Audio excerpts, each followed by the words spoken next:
और अभी खबर यह है कि नरेंद्र मोदी का काबिज फौजियों के पहरे में मकबूजा कश्मीर का दौरा। आज़ाद कश्मीर के मुख्तलिफ शहरों में मोदी के दौरे के खिलाफ एहतजाज किया गया है।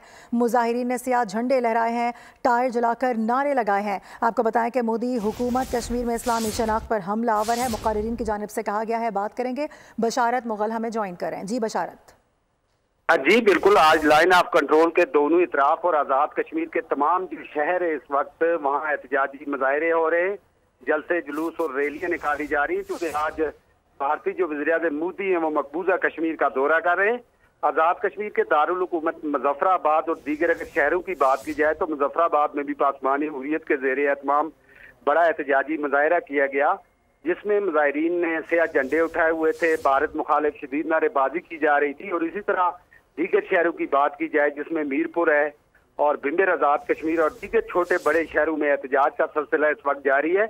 और कश्मीरी इस मौके पे इस अज़म का इजहार कर रहे हैं कि मकबूजा कश्मीर के अंदर जो अक़वाम मुत्तहिदा की करारदादों के मुताबिक कश्मीरियों को उनका बुनियादी हक आज़ादी मिलना है, जब तक वो नहीं मिल जाता हमारी जदोजहद उनके लिए जारी रहेगी। और साथ ही मोदी का जो दौरा है उसको कश्मीरी मुस्तरद कर रहे हैं और साथ उनका ये कहना है कि मोदी जो है वो एक कातिल है और मकबूजा कश्मीर के अंदर गैर कानूनी तौर पर मोदी की हुकूमत ने कब्जा किया हुआ है।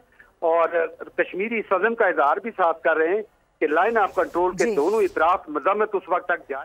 ठीक है, मजम्मत जारी रहेगी। अपडेट करने के लिए बहुत शुक्रिया।